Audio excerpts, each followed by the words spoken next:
Hello प्यारे बच्चों, कैसे हो आप लोग। आज हम पढ़ने वाले हैं क्लास 12 पॉलिटिकल साइंस के कुछ ऐसे इम्पॉर्टेंट क्वेश्चन जो कि आपके बोर्ड एग्ज़ाम में पूछे जाने की बहुत ही संभावना है। तो आइए हम बिना टाइम वेस्ट किए हुए बिना डायरेक्ट क्वेश्चन आंसर पर चलते हैं। तो क्वेश्चन नंबर 1 बोल रहा है मेरा कि दूसरी दुनिया से आप क्या समझते हैं। तो वैसे देशों को दूसरी दुनिया का देश कहा गया है जो समाजवादी सोशलिस्ट गुट में शामिल था। इसका नेतृत्व समाजवादी सोवियत संघ कर रहा था। आगे देखते हैं आगे क्या बोल रहा है। आगे बोल रहा है द्वितीय विश्व युद्ध के बाद पूर्वी यूरोप के देश सोवियत संघ के प्रभाव में आ गए थे और सोवियत संघ ने इन्हीं फांसीवादी ताकतों से मुक्त कराया था। इन्हें ही समाजवादी खेमों के देश या दूसरी दुनिया कहते हैं। आगे देखते क्या बोल रहा है। इस गुट का नेता समाजवादी सोवियत गणराज्य था। इसका अलावा युगोस्लाविया, चेकोस्लोवाकिया, पूर्वी जर्मनी आदि देश थे। क्वेश्चन नंबर 2 देखते क्या बोल रहा है। क्वेश्चन नंबर 2, वर्चस्व क्या था या क्या होता है। ये भी क्वेश्चन पूछ सकता है क्या था या क्या होता है। तो इसका आंसर देखते हैं। वर्चस्व का सीधा सीधा मतलब होता है दबदबा, अर्थात दादागिरी करना, मनमानी करना या अपना रौब दिखाना। एक ऐसी शक्ति जिसे कोई भी नहीं हरा सकते हैं उसे वर्चस्व कहते हैं। आगे देखते क्या बोल रहे हैं। अंतर्राष्ट्रीय व्यवस्था में ताकत का अर्थात सैन्य ताकत, आर्थिक ताकत, राजनीतिक ताकत आदि का केंद्र एक ही हो तो इसे वर्चस्व कहा जाता है। आज पूरी दुनिया में अमेरिका का वर्चस्व कायम है। क्वेश्चन नंबर 3 देखते क्या बोल रहा है। क्वेश्चन नंबर 3 कि खाड़ी युद्ध से आप क्या समझते हैं। तो देखते हैं किसका आंसर क्या बोल रहा है। खाड़ी युद्ध का 1990 के अगस्त माह में इराक ने कुवैत पर बड़ी तेज़ी से कब्जा जमा लिया। इराक को समझाने बुझाने पर भी पीछे नहीं हटा, जिस कारण यूएनओ हो जाएगा इसका, यूएनओ ने इराक के विरुद्ध बलपूर्वक की अनुमति दे डाली। आगे देखते क्या बोल रहा है। जॉर्ज बुश ने इस विश्व युद्ध इसे नई विश्व व्यवस्था की संज्ञा दी। यूएनओ के उपदेश के सैनिक ने इराक के विरुद्ध मोर्चा खोल दिया।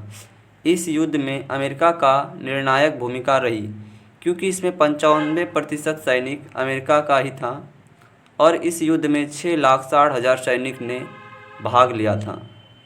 आगे देखते क्या बोल रहा है।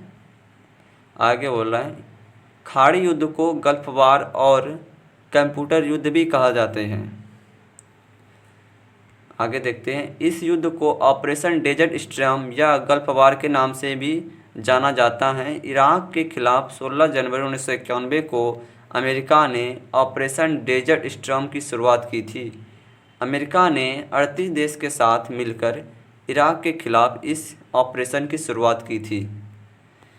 आगे क्या है। आगे बोल रहा है इसके साथ ही अमेरिका ने बड़ी मात्रा में इस युद्ध में स्मार्ट बमों का प्रयोग किया जिस कारण इसे कंप्यूटर युद्ध भी कहा जाता है। तो यही था खाड़ी युद्ध। क्वेश्चन नंबर 4 देखते क्या बोल रहा है। क्वेश्चन नंबर 4, यूरोप संघ की स्थापना कब हुई, इसकी सामान्य नीति क्या थी। तो दूसरे विश्व युद्ध की समाप्ति के बाद, शीत युद्ध की समाप्ति के बाद 1992 में यूरोप संघ की स्थापना हुई। इनकी सामान्य नीति, सामान्य विदेशी नीति और सुरक्षा नीति क्या बोल रहे हैं। सुरक्षा नीति आंतरिक मामलों तथा न्याय से जुड़े मामलों में सहयोग और एक समान मुद्रा का चलना ही सामान्य नीति थी। क्वेश्चन नंबर 5 देखते क्या बोल रहा है कि बांग्लादेश की स्थापना कैसे हुई। तो बांग्लादेश की स्थापना कैसे हुई, इसका आंसर देखते हैं। 1947 से 1971 तक बांग्लादेश पाकिस्तान का अंग था, जिसे पूर्वी पाकिस्तान कहा जाता था। जनरल याहिया खान के सैनिक शासक में 1971 ईस्वी में भारत पाकिस्तान युद्ध हुआ। युद्ध में पाकिस्तान की हार हुई। इसके परिणाम में शेख मुजीबुर रहमान की अगुवाई में पूर्वी पाकिस्तान टूटकर एक स्वतंत्र देश बना जो बांग्लादेश कहलाया। आगे क्या नोट लिखा है, इम्पॉर्टेंट है कि शिमला समझौता 1972 में हुआ था। क्वेश्चन पूछ सकता है कि शिमला समझौता कब हुआ था, तो ये इम्पॉर्टेंट है, लिख लीजिएगा। तो शिमला समझौता 1972 में हुआ था। क्वेश्चन नंबर आगे देखते हैं 6 नंबर, अंतर्राष्ट्रीय न्यायालय की क्या था। तो अंतर्राष्ट्रीय न्यायालय की स्थापना 1945 में संयुक्त राष्ट्र के चार्टर द्वारा की गई और अप्रैल 1946 से इसकी काम करना शुरू किया। अंतर्राष्ट्रीय न्यायालय संयुक्त राष्ट्र का प्रधान न्यायिक अंग है। यह न्यायालय हेग, नीदरलैंड में स्थित है।